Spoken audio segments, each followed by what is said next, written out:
নমস্কার, আমি clinical dietician Surangana Rana.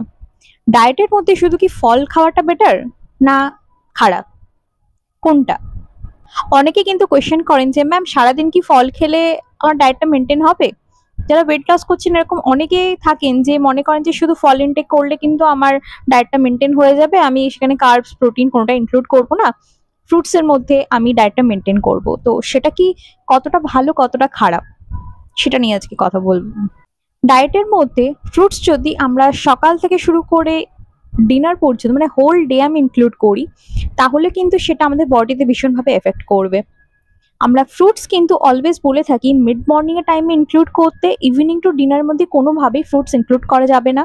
আপনারা অনেকেই জানেন, যারা জানেন না তাদের ক্ষেত্রে আমরা ক্লিয়ার করে দিই, ফ্রুটস অলওয়েজ কিন্তু মিড মর্নিং এ রাখাটা সব থেকে বেটার।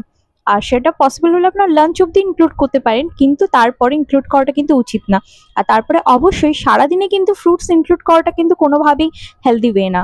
সেখানেও কিন্তু অনেক সময় প্রবলেমেটিক সিচুয়েশন হতে পারে। আপনারা যদি সারাদিন ফ্রুটসের মধ্যে ডায়েটটা মেনটেন করেন, সেখানেও কিন্তু বডিতে কার্বস প্রোটিন ফ্যাটের ডেফিসিয়েন্সি দেখা যেতে পারে। এটা লং টাইম যদি ইনক্লুড হয় সেটা কিন্তু সাইড এফেক্ট হতে পারে, স্পেশালি বডিতে গ্লুকোজ স্পাইক করতে পারে।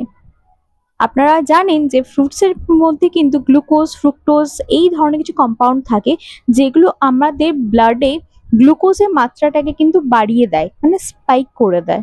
তো তাতে আমাদের বডিতে কি যাচ্ছে, অলমোস্ট গ্লুকোজই বাড়ছে। বা ব্লাডে যদি গ্লুকোজ ইনক্রিজ হতে থাকে কন্টিনিউয়াসলি, ডেফিনেটলি প্রি ডায়াবেটিক হওয়ার চান্সেসটা কিন্তু অনেক বেশি দেখা যায়। তো সেক্ষেত্রে সারাদিন ফল ইনটেক না করে আপনারা যদি মিড মর্নিং এ রাখেন শুধু, তাহলে কিন্তু আপনারা অনেকটা বেশি হেলথ বেনিফিটস পাচ্ছেন। তবে অবশ্যই ডায়েটের মধ্যে কিন্তু কার্বোহাইড্রেট প্রোটিন ফ্যাট সেটাও কিন্তু ভীষণভাবে দরকার। সুস্থ থাকবেন, ভালো থাকবেন, দেখা হচ্ছে পরের ভিডিওতে।